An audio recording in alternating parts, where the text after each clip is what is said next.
Bonsoir, bonsoir, bonsoir. Je pense que je ferai le montage pour éviter qu'on voit mon ventre au début. Non, mon ventre.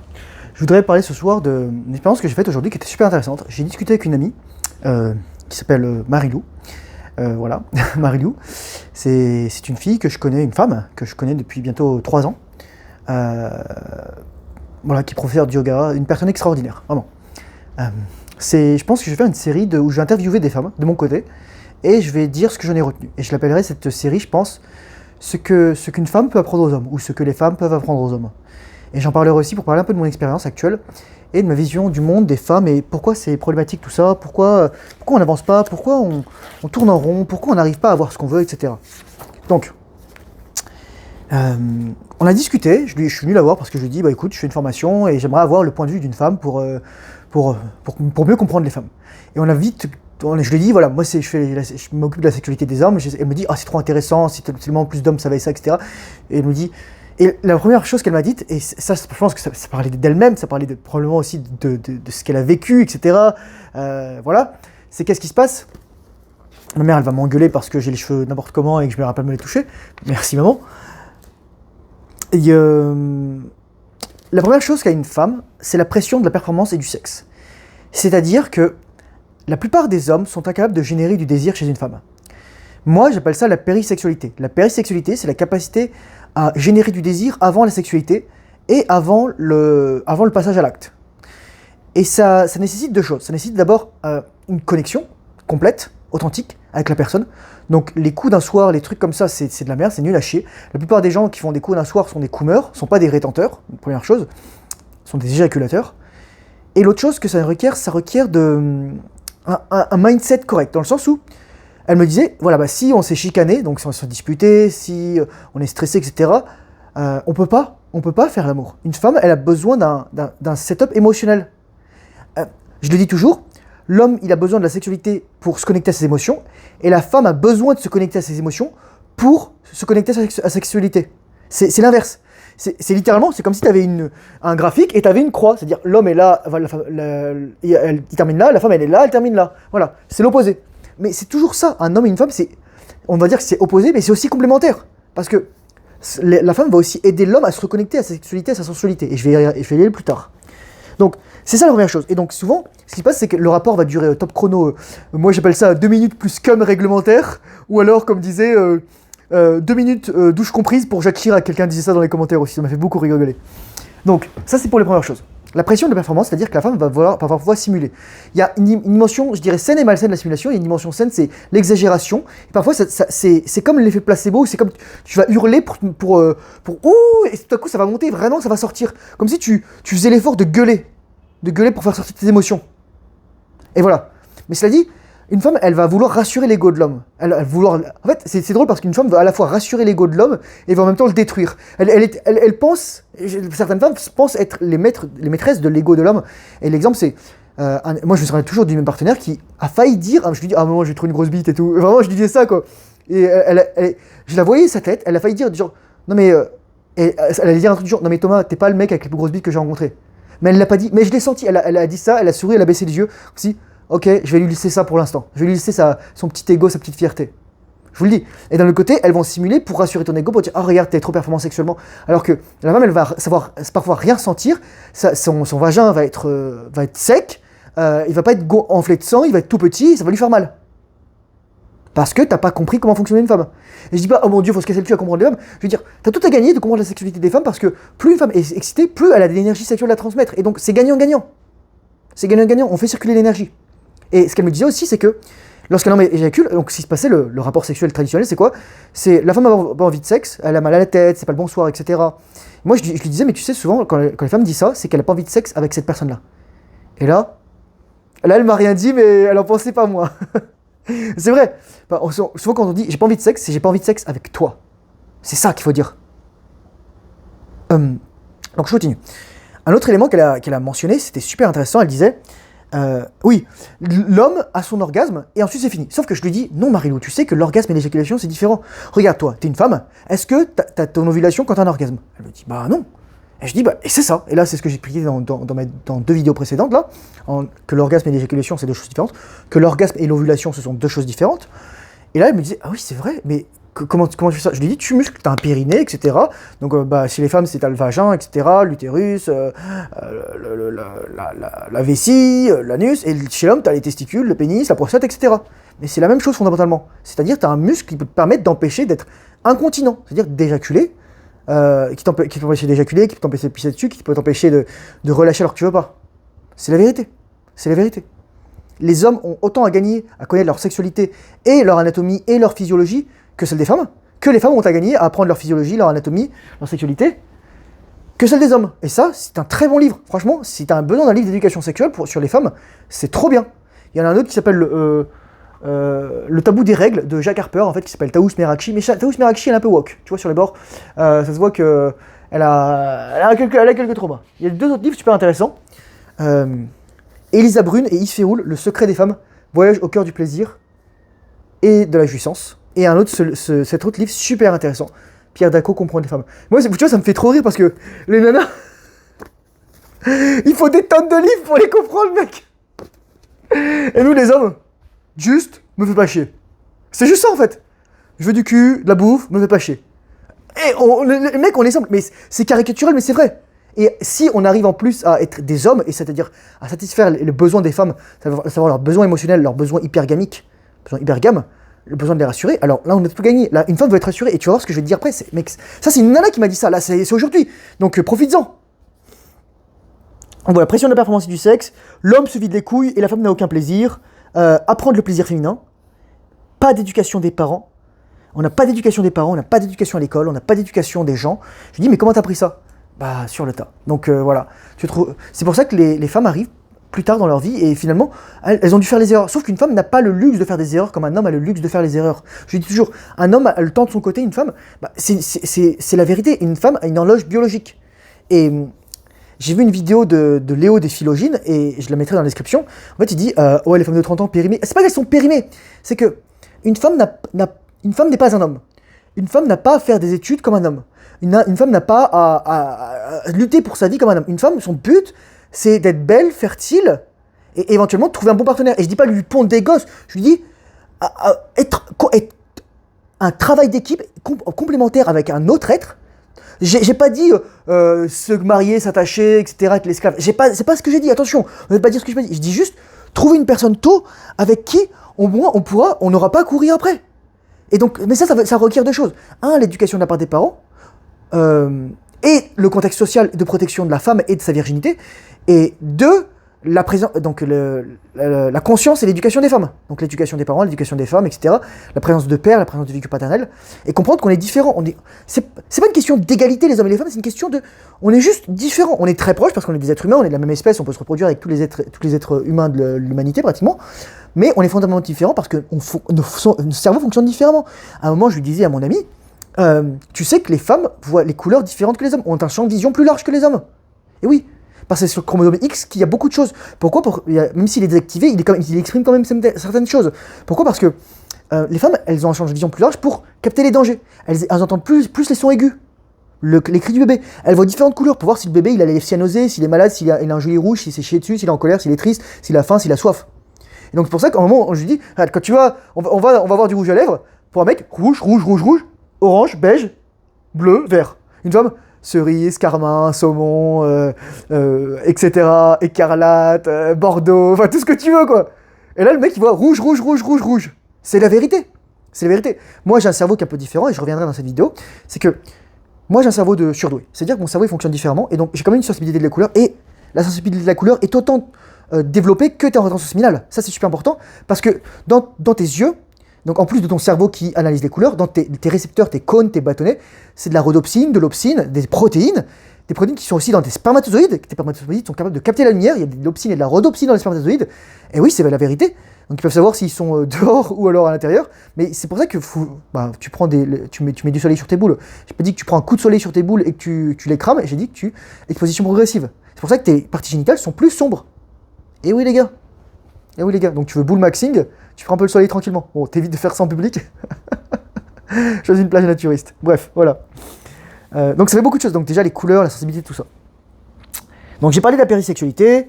Elle me disait si, oui, ça c'est super important. Elle m'a donné vraiment beaucoup d'insights et Elle m'a montré qu'elle était très consciente, franchement. Il y a des femmes comme ça, elles ont conscience de certaines choses, mais parfois elles n'ont pas conscience, elles sont à moitié dans la conscience, et voilà, je vais y arriver. Elle me parlait des hormones, elle me dit, c'est super important de comprendre que la femme, elle a des cycles hormonaux et des émotions. Et une femme qui te dit ça aujourd'hui, c'est une perle, je te le dis tout de suite. Une femme qui a conscience qu'elle a des cycles hormonaux, un homme aussi a des cycles hormonaux, mais pas de la même façon. Un homme a des cycles hormonaux journaliers, une femme a des cycles hormonaux mensuels. Un homme est solaire, une femme est lunaire, c'est juste ça. Et ça veut dire autre chose aussi, c'est-à-dire que le solaire, c'est pas juste le soleil la journée, c'est aussi le soleil les saisons. Donc un homme a des microcycles journaliers, des mésocycles, je dirais, saisonniers, et, tiens, j'ai un stick ici, oh ouais, voilà, bon, et un macrocycle qui serait, je dirais, annuel ou pluriannuel. Et la femme aussi a des cycles lunaires courts, longs, moyens, etc. Micro, macro, mésocycle, etc. Donc ouais.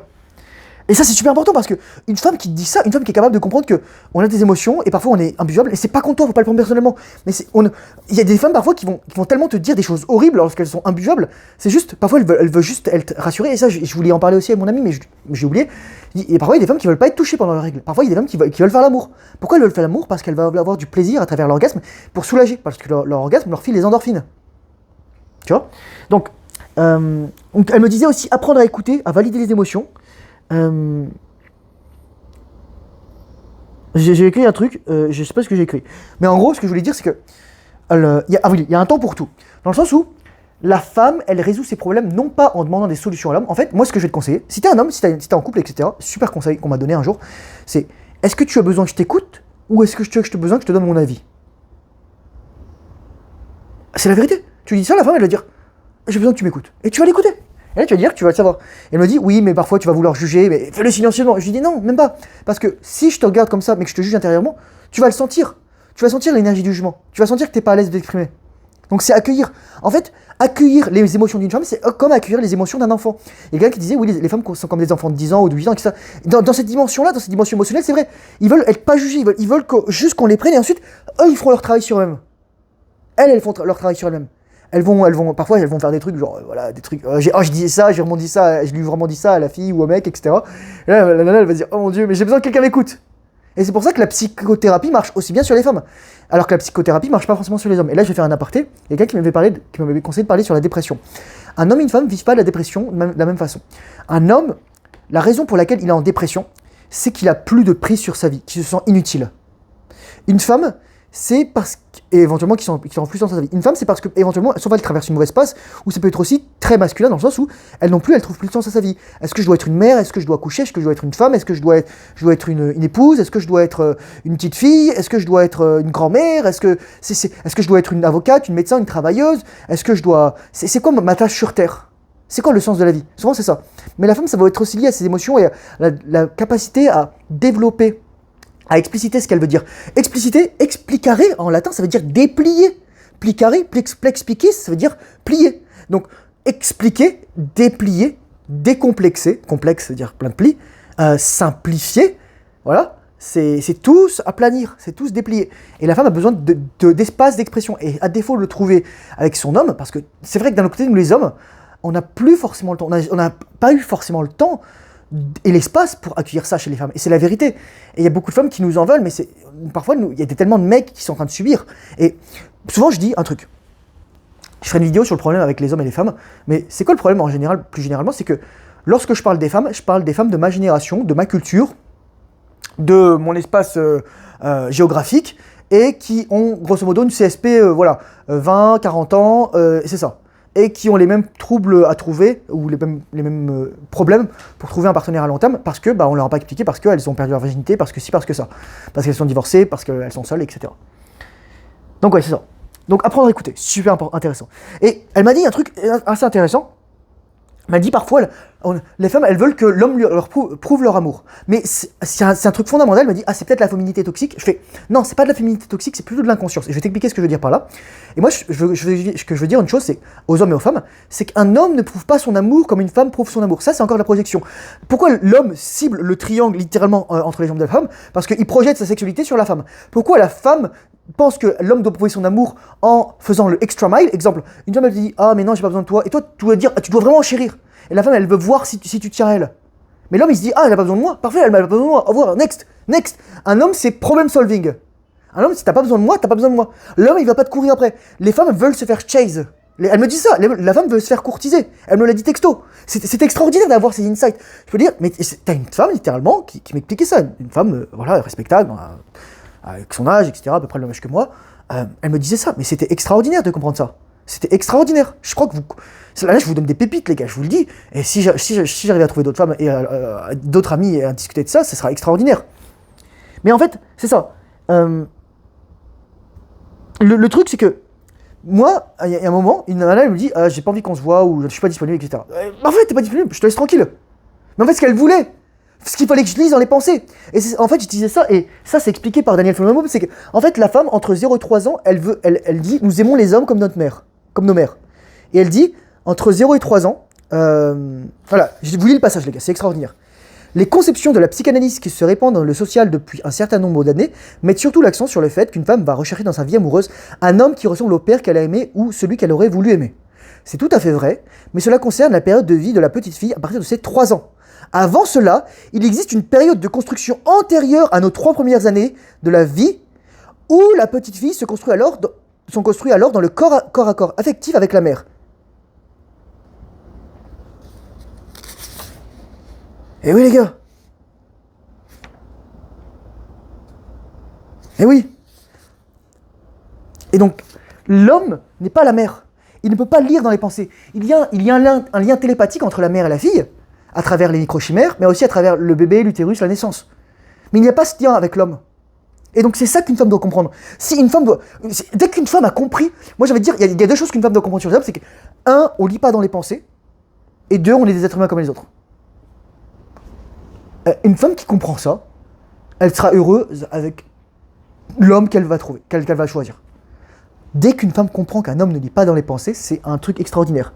Et moi, je vais te donner un exemple, mais si par exemple on a une mauvaise expérience, qu'on a fait l'extra mile mais quand ça nous a backfire, ben c'est comme quand on se brûle avec le feu. On n'a pas envie de se brûler, alors on va plus le faire. Tu vois ? Et donc c'est pour ça que si tu enchaînes des partenaires, si tu prends pas le temps d'explorer, ça montre juste qu'en fait, tu vas pas chercher à approfondir la relation, à dire ok d'accord c'est ça. Mais malheureusement, avec le switch de partenaire, avec l'hypergamie, elle m'en parlait de ça, elle me dit avec un ancien de mes anciens partenaires, je dis mais pourquoi t'es comme ça? Et c'est horrible quand une femme, elle se fait juger alors qu'elle veut juste là c'est sa dimension infantile, petite fille, dire oh je veux juste te raconter ça, j'ai vécu ça, c'était dur, etc. Toi t'es juste là, t'es dans le père bienveillant paternel. C'est dans cette dimension. Je dis pas qu'un homme doit être toujours dans la relation père-fille, mais il doit tendre vers cet équilibre, plutôt qu'une relation mère-fils. Quelqu'un m'avait dit ça dans les commentaires, c'était super intéressant. Je dis pas que tu dois toujours être le daron paternel, etc. Je dis juste que il y a des moments, t'as ta casquette de papa, père de famille. Et des moments, t'as ta casquette d'homme, d'homme-femme, de mari et femme, etc. D'époux et épouse. Donc, putain les gars, ce que je vous dis, c'est extraordinaire. Ou alors, donc je disais inconscience, ou aussi éventuellement une insécurité. Comme si la femme avait besoin qu'on la rassure. Mais c'est vrai, parce qu'une femme a besoin qu'on la rassure. Une femme est toujours insécure vis-à-vis de sa désirabilité. Femme désirée, femme désirante. Et je te le dis, les gars. Je vous le dis, les gars. Mais non, je vais tomber mon truc. Attends, vite, 2 secondes. Hop, je remets ça là. Une femme est toujours insécure vis-à-vis de sa désirabilité. Elle va vieillir, elle va avoir des cheveux blancs, elle va plus être fertile, etc. Est-ce qu'elle va être encore aimée? Et c'est la tragédie d'aujourd'hui, parce que la plupart des femmes, pour se rassurer sur leur désirabilité, elles vont se faire baiser. Elles vont se faire fourrer par n'importe qui. Juste pour se rassurer pour leur désirabilité. Pour dire, ah, je vaux encore la peine. C'est triste. Elles sont pas toutes comme ça, mais voilà. Et moi, je parlais du sexe, justement, je lui disais, mais en fait, tu vois, ce qu'il y a, oui, je disais un truc extraordinaire. Il y a une projection de la sexualité de l'homme sur la femme, et une projection les compréhensions télépathiques de la femme sur l'homme. Un homme ne peut pas lire dans les pensées. Ça, je dis ça. Le but, c'est d'expliciter, d'avoir une communication masculine, de dire les choses. Mais ça veut dire de l'espace, ça veut dire de la communication, ça veut dire de la compréhension, ça veut dire aussi de la pleine conscience, ça veut dire du temps, ça veut dire de l'intimité, ça veut dire de l'approfondissement. Voilà. Et donc moi, je lui parlais à propos du sexe, je disais, mais le plus important, c'est d'en discuter hors de la chambre. Donc je parlais de la persécution, il y a des moments où on est posé, c'est petit déjeuner, bon, on n'est pas en train de se fourrer comme des lapins, parce que voilà quoi. Et bon, je ne vais pas parler de mes exploits où je pouvais tenir plusieurs heures et donner plein d'orgasmes, etc. Par contre, on disait un truc intéressant, c'est qu'il y a des femmes, elles vont pas avoir d'orgasme, mais elles vont avoir du plaisir, elles sont contentes. Parce qu'il y a le temps, il y a la connexion, il y a l'affection. Moi j'avais des partenaires, on faisait l'amour pendant 3-4 heures, elle n'avait pas d'orgasme. Ou elle en avait un parce que bon, elle frottait son clitoris sur moi, voilà, c'est ça, littéralement, elle se masturbait sur moi. Ou il y a des partenaires, littéralement, je lui faisais un cunilingus, elle avait 3 orgasmes ou 4. Bon, donc je faisais... Moi je vous dis le cunilingus. D'ailleurs, si tu sais pas comment faire un cunilingus, dans ma formation, c'est le gros plug, j'ai rajouté la masterclass clitoris où je t'explique exactement comment faire le meilleur cunilingus de ta vie en 10 minutes. 10 minutes top chrono, tu deviens dieu du clitoris et du cunilingus. Et pour la première fois de ta vie, tu vas probablement donner du plaisir à une femme en lui faisant un cunilingus parce que toi tu vas apprécier et tu vas voir qu'elle va réagir à ça. Bon voilà, je donne pas plus de détails parce que je vais pas être TMI. Ça arrive en plus. Et voilà, il y a des femmes qui vont avoir des orgasmes, des femmes qui vont avoir pas d'orgasmes. Le but, c'est comment tu prends soin. Et on n'a pas parlé d'un sujet, mais l'aftercare ou l'aftersex. Moi, il y a des moments où j'avais pas d'espace, où je suis fatigué. Pas parce que j'ai éjaculé, mais parce que c'est des partenaires que je voyais de manière relativement casuelle. Et elles me disaient, ah, mais je voudrais qu'on ait plus. Et ça, c'est le problème lorsque on a une relation casuelle. Casuelle, ça veut dire dans le sens superficiel. Il y a toujours un partenaire qui fasse attacher plus que l'autre. Donc moi, elle voulait que je dorme avec elle. Je lui dis, bah juste, j'ai pas bien dormi ces dernières nuits. J'ai envie de dormir dans le canapé. Tu vois, littéralement, je me suis expatrié sur le canapé. Et la meuf, elle a décidé attendez. Elle a décidé de partir. Voilà. Elle a prétexté, elle a allergie au chat et c'était trop triste.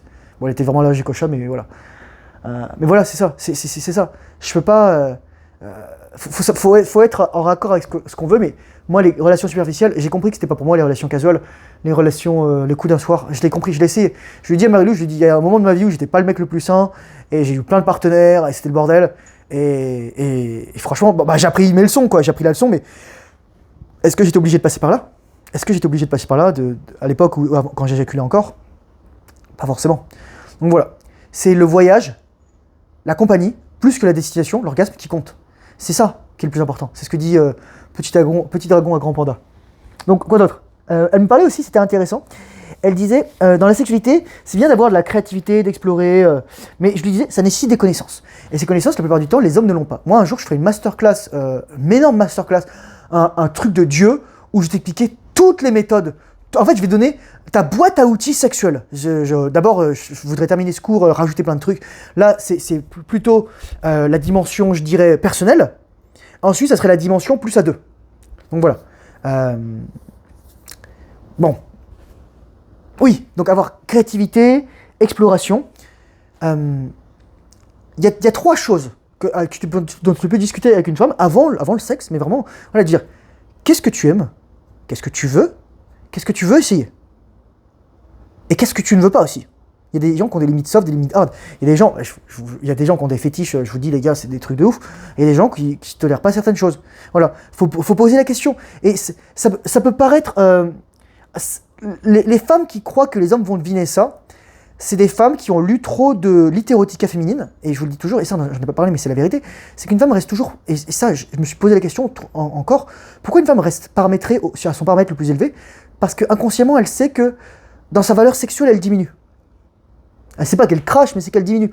Donc elle se dit que son meilleur partenaire était toujours en arrière. Et donc elle se dit que, le mec que je connaissais avant, il était mieux. Et le problème, c'est que ça, c'est autant pour le réel que le fictif. Et là, il y a un truc à la base de ton tronc cérebral, au niveau du bulbe rachidien, qui s'appelle le système d'activation réticulaire. C'est ton truc qui permet de faire la distinction entre le réel et l'imaginaire. Mais sauf que, parfois, tu peux faire la distinction entre les deux. Ton cerveau, il ne fait pas la distinction. Ton cerveau ne fait pas la distinction. C'est pour ça que le self-talk, la visualisation, l'imaginaire, le rêve, c'est si réel. Parce que ton cerveau ne fait pas la distinction. Je dirais, moi, ce qui fait la distinction, c'est les ondes. T'as des ondes alpha, bêta, gamma, delta, theta, zeta, etc. Bon, je ne sais plus exactement, mais c'est ces ondes, c'est cette fréquence cérébrale qui permet de savoir si tu es dans le réel ou dans l'imaginaire. Ça se trouve, en fait, tout ça, c'est une simulation de ton cerveau. Bon. Donc ça demande la connaissance de la part des hommes, ça demande de savoir, ça demande de tester des trucs. Il y a des gens, je vais dire des trucs cash. Il y a des femmes, lorsque tu leur fais l'amour, tu lui ouvres la bouche, tu lui craches dans la bouche. Je te le dis, mec. Il y a des femmes, voilà, tu vas me dire, oh mon dieu, toi, c'est dégueulasse. Non, mais c'est vrai. C'est quoi cracher dans la bouche, sinon à faire un baiser à distance? Voilà, c'est juste qu'il y a plus de... Voilà, etc. Ou à mettre une petite claque, etc., l'étrangler un petit peu, ou des trucs comme ça. Voilà, je vais pas aller trop loin dans cette vidéo, mais je te donne des idées. Tu vois, c'est ça aussi, quoi. C'est ça l'expérimentalité. Moi, je suis un expérimentaliste. Moi, je suis un expérimentateur. Moi, je suis un explorateur. Et je pense que c'est pour ça que j'ai autant de succès. Je vais pas me vanter non plus, mais j'ai eu autant de succès avec certains de mes partenaires, parce que moi, bah, j'avais des accessoires, je faisais des trucs, etc. Et je faisais des trucs qui me plaisaient. Et surtout ça, le plus important, fais un truc qui te plaît, fais un truc que tu aimes. Je continue.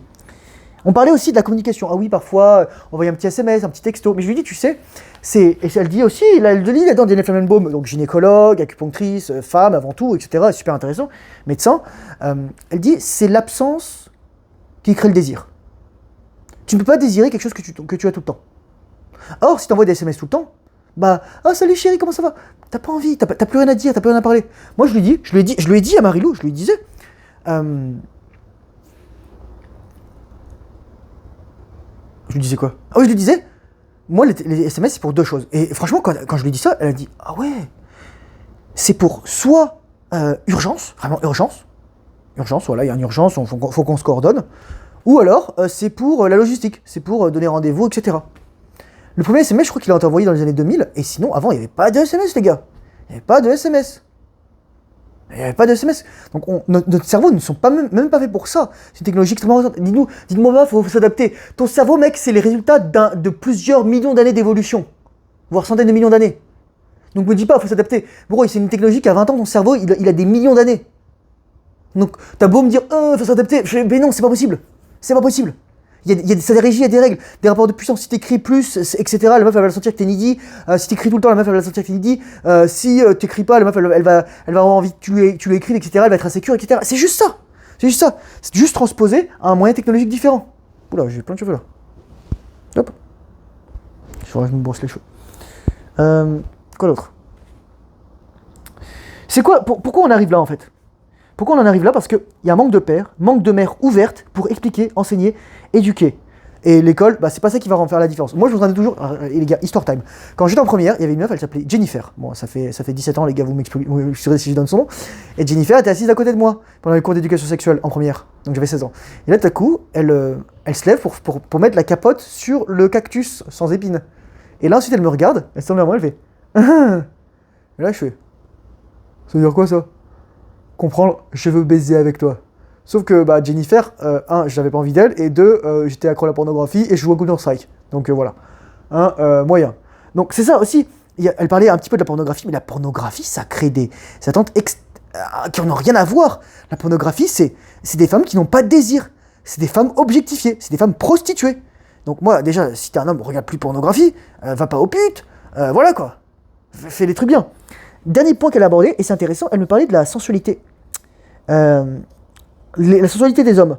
Mais en fait, il y a de l'ego, il y a beaucoup d'ego de la part des hommes parce que cette sensualité leur est amenée par les femmes. Donc les hommes se disent, ah non mais la femme elle veut me féminiser. Mais moi j'en parle dans ma formation justement, je dis un truc lorsqu'on est à deux, c'est qu'il y a de la sensualité liée aussi à l'homme, il doit se reconnecter à son corps. L'homme est déconnecté de son corps. L'homme, comme la femme, ont des érogènes qui vont au-delà de la zone sexuelle. La femme, en fait, c'est comme un cercle concentrique. Moi, je lui disais, il y a des femmes, elles m'ont dit un jour, j'aime bien comme tu caresses le côté des hanches. Et un jour, j'ai fait ça à une femme. Et je peux te dire, elle était tellement excitée, elle frottait son cul contre moi, elle avait son jean, mais elle avait des hanches magnifiques. Une autre femme, pareil, je lui frottais les hanches, la main. Tu vois, tout ça, tu vas chercher le coude, l'épaule, mais encore une fois, je lui dis, faut qu'elle soit tirée par toi, sinon ça s'appelle une agression sexuelle. Exactement. Donc, pareil, le dos, le bas du dos, le sacrum, tout ça, comme la croupe, comme les chats, les chiens, les hanches, de faire des chatouilles, etc. Mais vraiment, mais en plus, tu peux profiter parce que c'est trop drôle quand tu vois le corps de la femme réagir, quand tu la vois grimper dans son désir, quand tu vois l'escalade du désir de la femme. Moi, je disais, le désir de la femme, c'est comme ça monte doucement, il y a un pic, et ça redescend tout doucement. Tu dois la raccompagner dans son désir, la femme. Comment si tu lui donnais la main, elle montait un escalier, elle le redescendait. Parce que, et qu'est-ce qui permet d'avoir ça, les gars? C'est la rétention séminale, et c'est le fait de pas éjaculer. Et là, je fais un énorme plug pour ma formation, je t'apprends à faire l'amour sans éjaculer. Je t'apprends à te muscler, je t'apprends à t'étirer, je te donne tout, je sais pas quoi te dire. C'est mon pitch. C'est juste, moi, si je veux que les hommes et les femmes aient une sexualité épanouie, bah, c'est comprendre que les hommes doivent se détacher de la tyrannie de l'éjaculation. Et aussi se reconnecter avec leur sensualité. Moi, je sais que je suis un homme très sensuel et il y a beaucoup de femmes qui m'attirent pour ça. Et là, je vais passer à à une autre vidéo, et donc vous allez comprendre, et j'en parlerai un petit peu ici. J'en parlerai un petit peu ici, mais c'est ça. Donc j'espère que cette vidéo t'aura éclairé, j'espère que cette vidéo aura été intéressante pour toi, j'espère que cette vidéo t'aura apporté quelque chose. J'espère que cette vidéo voilà, t'aura plu. Merci pour ton attention. Encore une fois, si t'es intéressé pour suivre ma formation, je vais rajouter plein de cours, de bonus, etc. Je fais l'anatomie du plaisir bientôt. Je vais faire aussi la physiologie du plaisir, etc. Et j'ai plein de masterclass que je vais rajouter, mais à ce moment-là, j'augmenterai le prix. Donc, si t'es intéressé, clique le premier lien dans la description. Et en tout cas, je te remercie pour ton écoute. Merci à mon ami Marilou d'avoir partagé tous ces trucs. C'est inestimable. Voilà. Courage Forceneur, bonne aventure séminale, discipline fait le travail difficile, surtout lorsque tu n'as pas envie. Et je te dis à très bientôt dans une prochaine vidéo. Au revoir.